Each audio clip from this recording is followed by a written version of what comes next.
dad made beautiful silver objects that he spent all day making.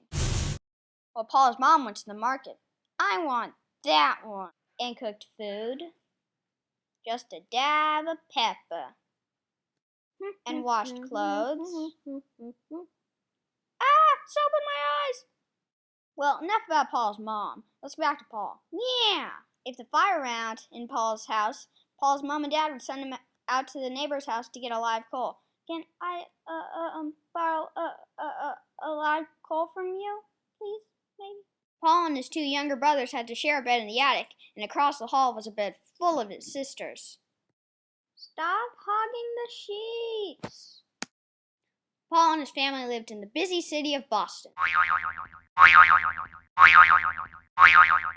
When Paul turned 13, he became an apprentice to his father and spent all day learning to be the silversmith. This is a hammer. What? Schooling in 1748 ended when someone was 13, but before, he or she had to go to a sort of school where he just learned his ABCs.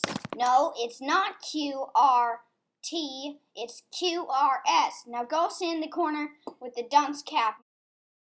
When Paul was 8, he had gone to a writing school and sat on hard wooden benches. This really hurts. Then, once he had learned all that schooling, anything else he wanted to learn, he had to do it himself.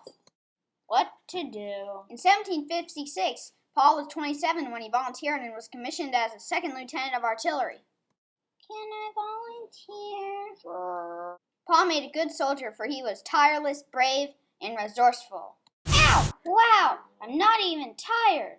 Paul Revere was most famous for his midnight ride. What's that? The midnight ride was when him and William Dawes were instructed by Joseph Warren to ride from Boston to Lexington to warn Samuel Adams and John Hancock that they were going to get arrested by the British Army, which was beginning to march from Boston to Lexington. Charge! On his way to Lexington, he would stop in places and warn the people of the town to watch out for the British. The British are coming! Revere got rowed across the Charles River to Charlestown by two associates before the British were crossing the Charles River to arrest John Hancock and Samuel Adams. Row, row, row your boat. While in Charlestown, he verified that the local Sons of Liberty had seen prearranged signs. I saw two signals. The two signals he is talking about were two lanterns that had been hung briefly in a bell tower to indicate that the British troops would row by sea across the Charles River instead of marching by land out the Boston Neck. As he approached the house where Adams and Hancock were staying, a sentry asked him not to make so much noise, and Revere replied, "Noise? You'll hear noise enough before long. The regulars are coming out."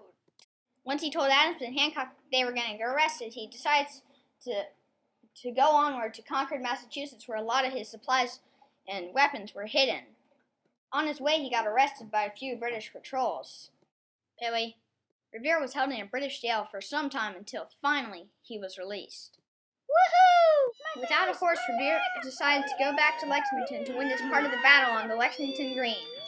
Man, this battle's pretty good. So through the night rode Paul Revere, and so through the night went his cry of alarm to every Middlesex village and farm, a cry of defiance and not of fear, a voice in the darkness, a knock at the door, and a word that shall echo forevermore. For born on that night of wind past, through all of history to the last, in the hour of darkness and peril of need, the people awaken and listen to hear the hurrying hoofbeats of that steed and the midnight message of Paul Revere.